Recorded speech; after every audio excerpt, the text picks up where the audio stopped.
They stayed alive. They stayed alive, AB. Welcome in. Leafs Lunch on TSN 1050. Julie Tocheri and Mike Distefano with you. We've got our pal, Craig J. Button, our director of scouting here at TSN, in studio with us as a treat. Because the Leafs are alive. They're coming home for Game 5. You can hear that game on TSN 1050 on Thursday night.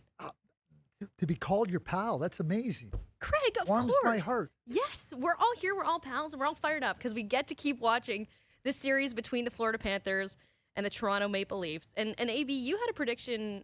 I forget if it was when they went down 3 or they went down 2, but you said it's going to be swept or reverse sweep. Yeah, I don't know. I guess they're clawing their way to that right now. They went down 3-0, and I came on these airwaves. I said there's only 2 possible scenarios here in this series.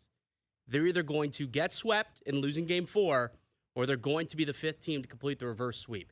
And my reasoning for that, Craig, is this team has no B game. It's either an A game or an F game. All right? We saw them come out, and they had an F game in game number 3. They came out with their A game last night, I thought, more so in the defensive end. They were spectacular. And if they can replicate that for 3 more games, I think this team can actually come back and complete the reverse sweep. I think there's a chance. They just had to get one. You get one, now you come back home, chance to win another. Now all of a sudden, everything shifts, and the pressure is now on Florida.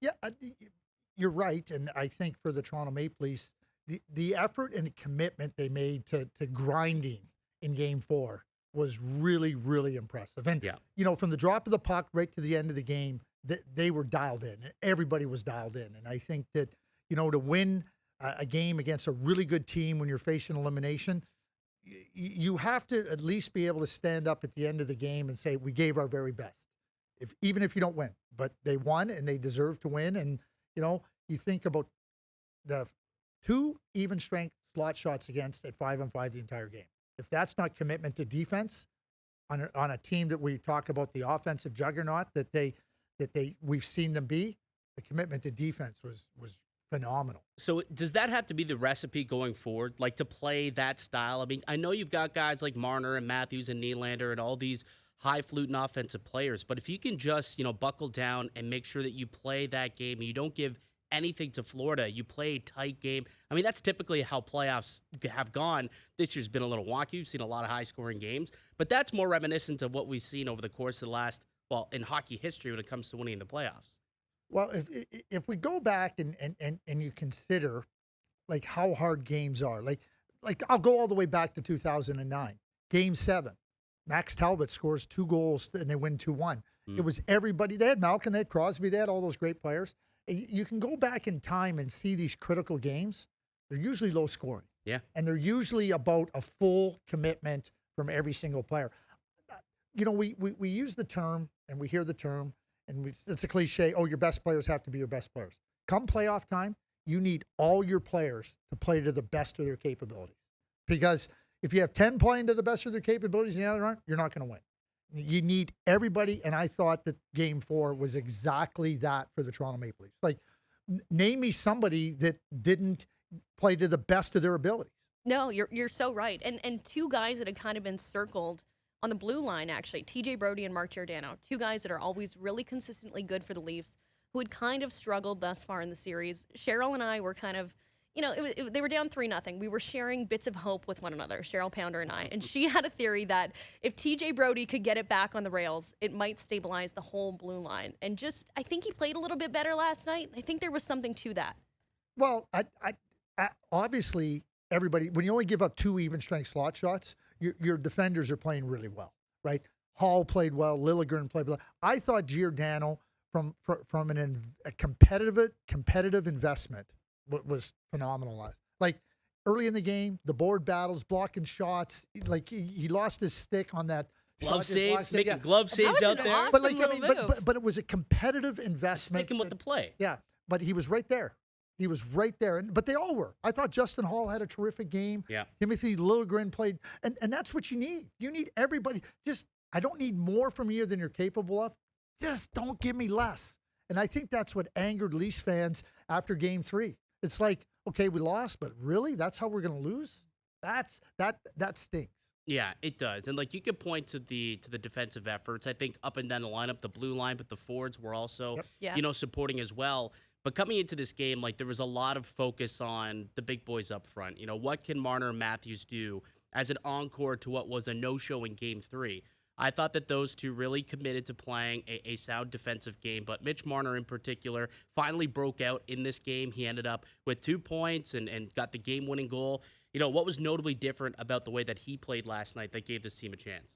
Well, I think that when Mitch is at his very best, it's when he not only has the puck on a stick, it's when he's moving that puck. Yes. When he holds onto the puck or tries to make plays where he runs himself, what I call into dead ends. Now he that's true of any player. And I think that Mitch was moving the puck better. He was moving and so when you move the puck, now opponents can't get on you. And when opponents get on you, there's less space in the playoffs. There's less time to operate. So you got to move the puck a lot quicker. And I thought that was a part of his game. He's an incredibly creative player. And you don't want to take away that creativity. But there's times in games where the creative play is not the play to make. Just play for another day. The puck's going there. And I thought the Leafs did a phenomenal job of it. The puck's going there. We're not going to try to make a play in the neutral zone. We're not going to try to make a play. Early in the game, the Leafs established zone presence. And then he tried to make a flip backhand into the middle. I go, oh, no, Mitch, no, don't do that. And Florida went right the other way. Yeah. But after that, I mean, hey, players are going to make mistakes, and that's where coaching comes in. No. That goes down. I thought they did a really good job of that. Yeah. I thought that's where Mitch and the forwards, to a player, they were all really good in that regard. Season high in hits for Mitch Marner last night, too, interestingly enough. Did you see kind of, Craig, the weight, a little bit of weight at least get lifted off his shoulders when he scored that goal? It almost looked like he was looser right after. I'm gonna reference our friend Ray Ferraro. And Ray, top 100 goal scorer in the history of the NHL, and he said, when I was scoring, I never thought I wouldn't score again. And he goes, when I wasn't scoring, I never thought I would score again. Yeah. And that's just the nature of it. And I think the players, you know, when they're on those rolls, they think they're going to score at every turn. And when they're not, it does affect your confidence. That's part of their game. And the strength of their game is the skill. And when the skill produces, your confidence grows. And when it doesn't, you have a little bit less confidence. So I don't think there's any question that it helps Mitch Marner. You know, the first assist is just a simple play, and then they get a great break off the puck going off of Johnny McIsaac's leg right to Nylander. But nonetheless, the goal was a really good Mitch Marner goal. I mean, you think about the way he's circling and that was a really good sustained offensive zone time for like they really put the pressure on there, kept the puck alive, and then and that's not something that they've been doing throughout this series. No. Like You're they right. have not been able to keep pressure alive. They haven't kept enough pucks in at the blue line. They haven't won enough puck battles. But when you see that happening, that's exactly what comes. Like that's how you score goals in the playoffs. That's how it comes to the fruition, right? You wear down that team, and eventually you get a goal. Now, I think that they also got another break on that one. Bobrovsky loses his stick, and I think it just lost. He kind of lost sight of the puck maybe, or lost focus when he was trying to get it back from his defenseman. Because it didn't seem like Bobrovsky even saw it. Like he didn't really react to it. Went right through him. Didn't go off a body. Went right through him. So I think they got, a little bit of puck luck too is helping, but they're earning those opportunities by going out there, establishing zone time, and wearing down the defense, the opposition's defense, winning puck battles, and look at that. They won the game. You know, there's a saying, AB, that the best prepared are the ones that get the most lucky. And I think that they prepared themselves to be lucky through their play. This is my shout out to Joe Bowen. I mean, Joe Bowen's just great. And during the call of that play, he recognizes that Bobrovsky doesn't have his stick.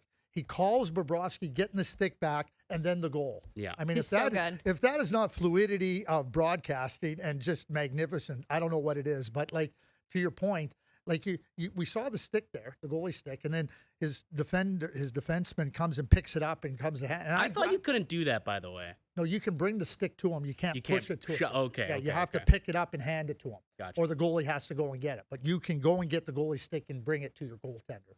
And I agree with you. I think that's exactly like, you're, okay, where's the stick? Now you're trying to get your grip, and all in this whole quick 3 seconds, now a shot's coming to you, and where is it? It's in the net. But that was Mitch too.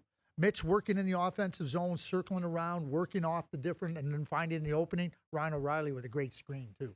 What did you make of the post-game antics, I suppose, of Mitch Marner and the optics of, I guess, letting Matt Tkachuk kind of tee off on him. Like, I'll be honest, I didn't like it. I thought it made him look a little soft. I didn't think that it was a good look for Mitch Marner. Like, defend yourself a little bit. Don't just sit there and laugh. It reminded me of when Matthews was getting ragdolled by Ben Sherrod a couple of years ago in the playoffs and just kind of laughing about it. It's like, this is the playoffs. This stuff happens.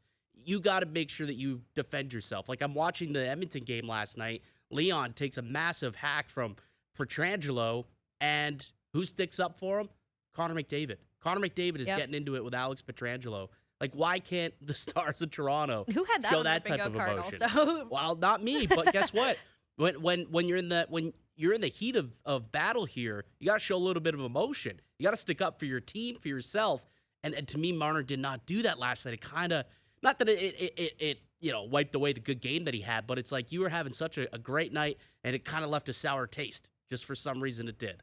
Well, go get some Listerine and wash your mouth out so you get that bad I taste just saw out. you had a little mouth spray as you walked in here. I have my Listerine here. I Okay, got my little good. You Listerine, can my- borrow. My spritz, I call it. I don't worry about that stuff, AB, to be honest with you. I want players to be true to themselves. And at the end of the game, Matthew Tkachuk's taking some shots. Would you like to see somebody go, that's not Mitch? And like, what I want to see Mitch do is come out in game 5 and just say, you can punch me all you want. I'm going to make you pay. Yeah. I'm going to make you pay offensively. We played a series in 1998 against the San Jose Sharks. And they had a hard team. They had a really good, hard, physical team. We were the President's Trophy winners that year in Dallas. And we told our players, they're going to come and they're going to try to finish their checks. They're going to come after us, and that's the way they're going to play. And what we asked our players to do, every time you get hit, come back with 2 supercharged shifts in a row. 2 supercharged. Show them in a different way. You can hit us all you want. We're not going away. Kelly Rudy, when a couple years later, I was telling him about our game plan. He goes, "Oh, Craig, you won't." Daryl Sutter was so mad at the players, and Brian Marchman snapped at Daryl Sutter. He goes, "We're doing that. It's not working. We need a different plan." There's different ways to attack bullies.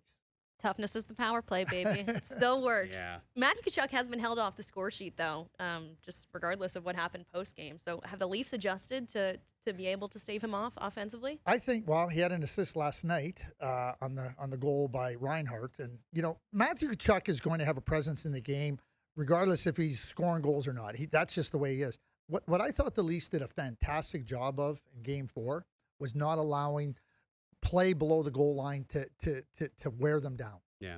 They put pressure on, and the penalty kill was excellent. I know that it ended up being a power play goal against, but the penalty kill has been excellent. They didn't let Florida get comfortable, and I thought that they were really doing a good job of closing the play below the circles in their defensive zone and below the goal line, getting on them and then getting the puck up. And so that's going to limit Matthew Tkachuk's effectiveness because he's great below the circles in the offensive zone.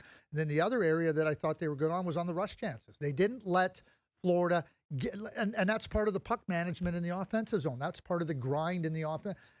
We talk about grinding defensively. Grinding in the offensive zone is good defense. And they grinded in the offensive zone as much as they grinded in the defensive zone. So I don't think you're ever going to take the strengths of a player completely away. Not players like Matthew Tkachuk, but what you got to play them, first of all, head-to-head competitively, and then try to limit them with other strategies. And I thought the Leafs did a really nice job of that. The one thing we haven't mentioned yet, and it wasn't that big of a story coming into Game 4, maybe because Leafs Nation had kind of thrown in the towel, waved the white flag, but nobody was talking about the fact that they were going to have a rookie goaltender between the pipes in a must-win game, and it's probably not the circumstance that Kyle Dubas imagined at the beginning of the year. But boy, was he good, Craig, and he's so endearing post-game with his commentary about we could do something special here. It felt really special, and wouldn't it be special if this rookie could potentially lead a comeback here? You watched him play for a really long time. What did you think of Joe Woll last night? Yeah, not surprised because Joe has always been calm and composed in the net. I mean, goaltenders, he's going to be 25 this year. Like, you think about that age. We're the same age, 98 babies. Were you a goalie? No, my dad did the whole fire pucks at me thing too. So He it was did fire avoided. pucks at you to Yeah. discourage You sure you want to be a goalie? In the Take driveway, that. Really? yes. And No to more. discourage you, though, not to encourage you. Oh yeah, it was discouraging, Okay. definitely. Just- It was a one-day thing. I just want to make sure that it was like, because if he's shooting pucks at you to encourage you, that seems like an odd way to. Didn't feel like practice. Yeah. But Joe's always had the sense of calm and poise. That's just who he is. And so when you don't get an opportunity to hear a player speak or to watch a player play a lot, you go, wow, is that impressive? And it is impressive, but that really is who he is. He's had some injuries where he's had to, work through Right. coming back from them, rehabbing, and Sheldon Keefe talked about it after Game 4. But this is through his play in the regular season. I don't think there should be any surprise that he gets into the net and shows you that I can come in here and just give you really good, solid, dependable goaltending. And everybody around him did their part. Again, everybody just has to do their part. Yeah. This isn't about, oh, Austin, we need you to score 4 goals. Mitch, we need you to go, off the charts and get 7 points tonight. Morgan, we need you to be in the rush. It's not like that in the playoffs. We just need each of you to just do what you do best and just max out on it as best as you can. And I think that Joe Wall did that. And I at that age too, having had some NHL experience, I think that Joe just settles in. He knows who he is. He knows what he's got to do, and he did it. Yeah, I thought that he was good last night. They played well in front of him. He didn't I can't even remember. There may have been like 2 or 3 good chances that Florida had. There wasn't a whole lot, so it's not like he had to be spectacular. But he made the saves that he had to. And sometimes we've been in this situation where goaltenders in Toronto haven't made the easy save, and they've allowed the back-breaking goal at inopportune times. So sometimes you just got to go out there and just play, and it seems like he did that. But interestingly, it sounds as though Samsonov will not play in Game 5. But I am curious, Craig, how much of a conversation, if Samsonov were healthy, would there be of sticking with Joseph Woll after the performance he had last night? Yeah, I think there would be a long, long discussion about it. I think there'd be a lot of talk about and one of the things that you try to ascertain at that point in time is who gives us the best chance to win right now. And I don't think it's just about the goaltender. The goaltender was really good, but the way our team played, does that give our team the best chance? So why does with that him in the happen, net? though? Why do they play differently in front of Joseph Woll than they did with Samsonov? Samsonov, the first couple of games, they were not playing nearly as efficient defensively, and they kind of hung him out to dry, had to face a lot of odd man rushes. There was a lot of slot shots, chances off, coming off cycle plays and whatnot. Last night, that wasn't the case. Why do players play differently in front of somebody? Yeah, I don't think it's so much necessarily about playing differently in front of somebody.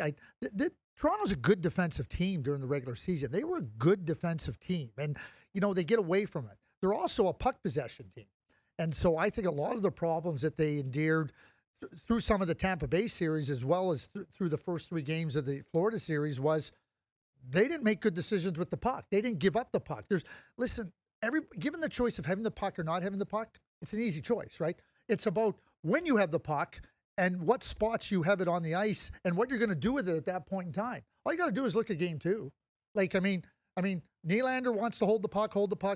Boom, all of a sudden it's 2-2. Yeah. Marner has the puck, wants to make a play, throws a hot grenade to Matthews. All Matthews has to do is dump, but he wants to make a play. All of a sudden it's 3-2. I think that comes from coaching. We're not going to handle the puck there. We're not throwing it in the middle. We're not starting the other team's breakout. We're not throwing pucks into the middle of the ice from below the goal line in the offensive zone. So I think it was about the players and the coach not emphasizing it enough, because what you got to be able to do in the playoffs is adapt. Listen, it would be great if you could go 80% possession on the puck. No team in the league, at best, it's 55-45, at best. Yeah. And that's the worst teams. It's So you got to give up the puck and you got to adapt. They adapted last night. They hadn't did, adapted. but it's still astonishing to me that it took till Game 4 of round 2 to do that. Yeah, I think it's astonishing to everybody. I mean, you heard, Like- but you heard Sheldon, baffling. That was his word. It was baffling. Yeah. He used the word. So, so you're baffled, you're stunned, everybody's astonished, right? It happens. And then one of the things that I think you have to be really aware of is that everybody talks about Florida, AC. This is no longer an AC. When you go and win a 4-game series in the first round of the playoffs, 4 games, you won 4 games, you're no longer an AC. And when you beat the best team in the league, 4 games, get rid of that. I think the Leafs were a little bit surprised. I do. I tell the story in 1994, our team in Dallas, we dusted the St. Louis Blues in 4 straight. I'm talking dusted them. We were a good team. Vancouver went 5, 6, 7, double overtime. Pavel Bure scores a great goal. We're sitting down in Dallas. Oh, is this going to be fun? We got the Vancouver. They made mincemeat out of us. They made mincemeat out of it. We were out of the playoffs like that. I mean, the series was 2-3-2. I'm convinced the only reason we got to game 5 was because they knew they were going to beat us and they got an extra home gate. That's the only reason they even got to 5 games. I mean, like, and I think the Leafs got shell-shocked. I think the Leafs, like, it was almost, I think there's excitement about winning a playoff series. I think the first round series was more about relief Yeah. than excitement and exhilaration. And then, we don't have to play Boston. And then all of a sudden you're right up against a team that's rolling. So what's the confidence now? Going into the game down 0-3, there'd only been 4 teams that had come back from that hole. There's been a lot more teams that have come back from 3-1. We'll say that, including, this Florida team that they're playing right now. So what's the confidence level you think? Like, what percentage chance does Toronto have at actually completing this comeback and winning 3 more straight? Well, the chances are very, very low because no, I'm just Mathematically, going, yes. I'm In just your going, heart and soul. I'm just going straight odds. Yeah. But so it's what they have to find a way to do, and in my view, they've only done it 2 out of 10 games in this year's playoffs. Played what you would call I a agree. sound, Yeah. complete game.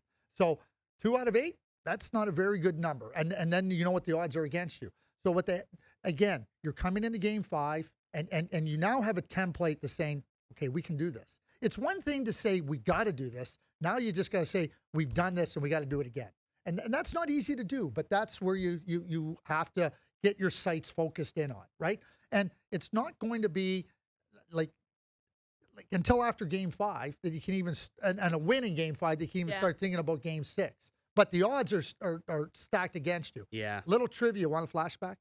Sure. Give it to us. Neither one of you were born.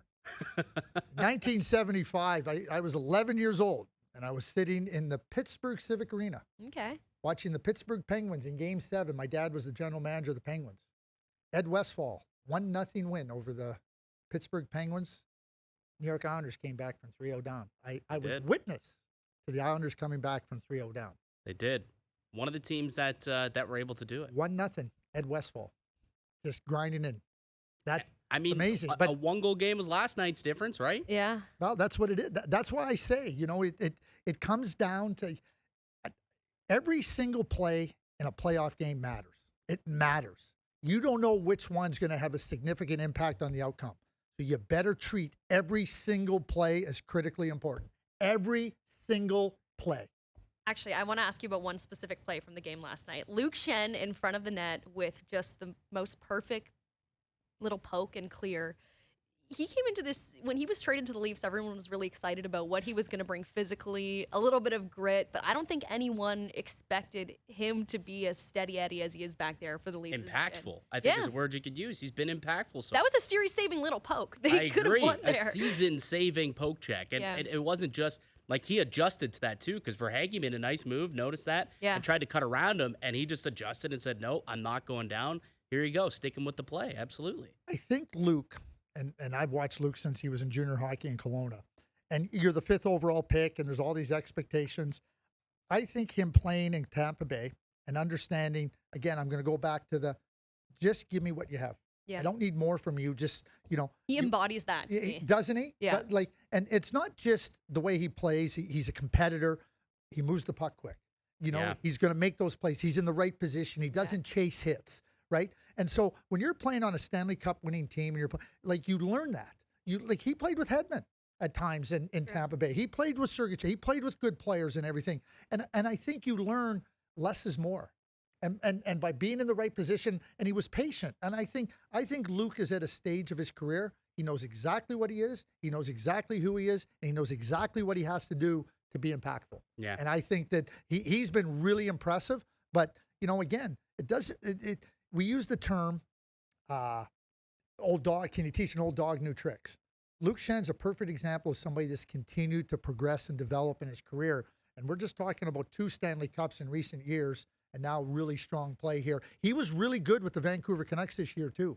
He was a really good player on a team that wasn't very good. Bruce Boudreau even said, I don't want to say revitalized, but Quinn Hughes' game took a notable uptick last year when he put Luke Schenn with Quinn Hughes. And we're seeing Morgan Rielly's game really take a step here in the playoffs. How much of that is just because of the reliability that they have in Luke Schenn that allows him to be a force and jump up into the rush and do a lot of those things that has always made Morgan successful. Yeah, and knowing your partner and knowing what they need. But you use the word reliable. So you both watch the game intently. You're both zeroed in and you're going, oh, is that guy going to make a good play? Is that? Do you ever think that about Luke Schenn? Are you ever worried about Luke Schenn? No, I Make remember a simple, saying, strong play. and that's what it is. It's very simple. He has the puck and he moves it, and typically he's making the right decisions, and he's not fumbling around with the puck in his own end. Like, he's just somebody who has made some really, really reliables we'll go back to that word, some reliable plays. And I wasn't anticipating him to be so, like, poised with the puck because he's never been known for being that type of guy. But he's not someone who's coughing up the puck in his own end like we've seen with a lot of other defensemen throughout this playoffs. And that's something that I think is really kind of, surprising is the word, but I don't know.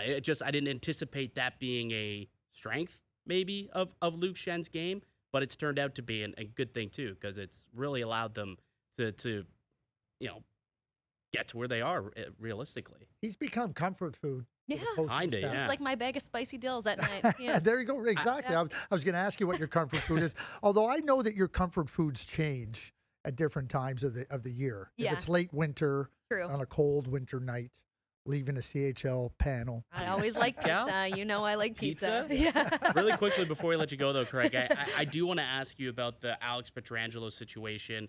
Just absolute tomahawk chop onto Leon Draisaitl last night. Was given a 5-minute and a game misconduct.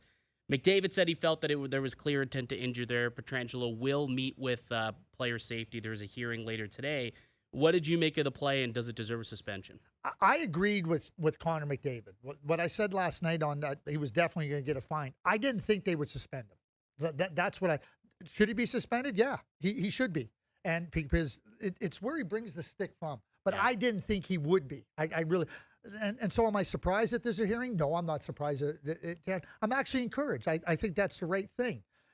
The other part of this, though, is the equation is, Evander Kane, the cross-check late in the game, where does that come into? Because that Vegas is going to be talking to hockey ops and trying to the Department of Player Safety, the Darnell Nurse instigating. Yep. Because now the rule book starts to say instigating a fight in the last 5 minutes of the game is a one-game suspension. So how does the Department of Player Safety do this? So and Cheryl Pounder and I were on SC last night, and I said, I agreed with McDavid. I totally 100%, but I didn't think it would be a suspension. I think it deserves a suspension. Yeah. But I thought that, given the Darnell Nurse thing, given the fact that Draisaitl wasn't injured, they'd wash it. That's what I thought. But do they wash it the other way and just say you're getting one and you're getting one?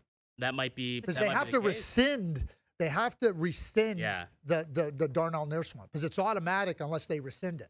Well, who gets hurt more in that scenario? I think that the Edmonton Oilers get hurt more in that scenario. Without Nurse? Yeah. Why is that? Because now all the heavy lifting has to go to Matthias Ekholm. And now you got Kulak, you got Broberg, you have Desharnais that have to take on more minutes. A much deeper blue line over in much deeper blue line. Yeah, you'll have Shea Theodore can come up and play some big minutes. And he's a number one defenseman. You're not they have a number one defenseman in Shea Theodore, and that defense is a good defensive group. So that's what I think. I think that losing Darnell Nurse is a bigger blow to the Edmonton Oilers than Pietrangelo to the Vegas Golden Knights.